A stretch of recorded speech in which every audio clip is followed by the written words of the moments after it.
السلام علیکم۔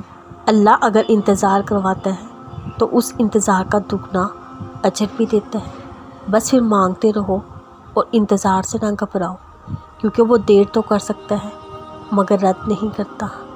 کچھ دروازے اللہ تمہاری بہتری کے لیے بند کرتا ہے، کیوں ان کو بار بار کھٹکھٹا کر خود کو اللہ سے بدگمان اور اللہ کو خود سے ناراض کرنے میں لگے رہتے ہو۔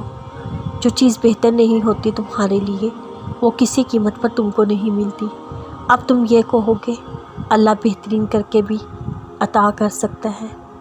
عطا کر سکتے ہیں، بالکل کر سکتے، اس کے لیے کوئی مشکل نہیں، لیکن کچھ چیزیں اور لوگ بہترین کرنے کے بعد بھی اللہ کو تمہارے لیے بہترین نہیں لگتی، جب بھی تمہیں وہ چیز اللہ نہیں دیتا، کیونکہ اللہ کے نزدیک تم کچھ بہت زیادہ بہترین کے حقدار ہوتے ہو۔ اللہ تمہیں تمہاری سوچ سے بھی بہترین چیز عطا کرنا چاہتا ہے، مگر تم ایک ہی چیز کی ضد لگا کر خود ہی اللہ کی مصلحت سمجھے بغیر اللہ سے ناراض ہو جاتے ہو۔ تم کبھی یہ نہیں سوچتے اللہ نے وہ چیز تمہیں کیوں نہیں دی، تم بس یہ سوچتے ہو اللہ دینا ہی نہیں چاہتا تھا، اللہ سنتا نہیں ہے تمہاری، اللہ کو تمہاری خوشی عزیز نہیں ہے۔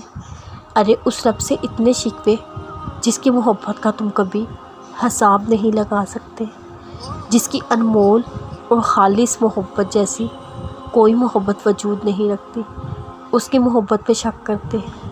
ان چیزوں اور ان لوگوں کے لیے جو تمہارے ساتھ رہیں گے یہ تک نہیں جانتے اللہ تعالیٰ کے فیصلوں سے اختلاف کر لیتے ہو۔ کچھ چیزوں کو دل سے اللہ کی رضا سمجھ کر دل سے کیوں قبول نہیں کر لیتے۔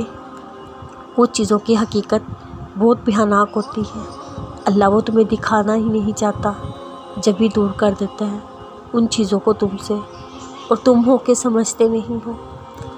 اللہ کی رضا کو بنا شکوے کیے، بنا سوال جواب کیے قبول کر لینا ہمیں اللہ کے فیصلوں میں چھپی مصلحت بتاتا ہے۔ کچھ رکاوٹیں محض تمہارا توکل اور تڑپ رکھنے کے لیے آتے ہیں، اور پھر جو لوگ سچے اور مخلص ہوتے ہیں اپنی دعاؤں کو لے کر ان کے لیے پھر معجزے کر دیے جاتے ہیں، یقین سے آگے، گمان سے باہر۔ جب اللہ کے حکم سے دعا لبوں پہ آ گئی ہے، اللہ کے حکم سے قبول بھی ہو جائے گی، تم یقین تو رکھو۔ جب اب تک دل میں کہیں نہ کہیں یہ خیال باقی ہے دعا قبول ہو جائے گی، تم کیوں تھوڑا سا اور انتظار نہیں کر سکتے؟ ضرور قبول ہوگی، ہمت رکھو، انشاءاللہ۔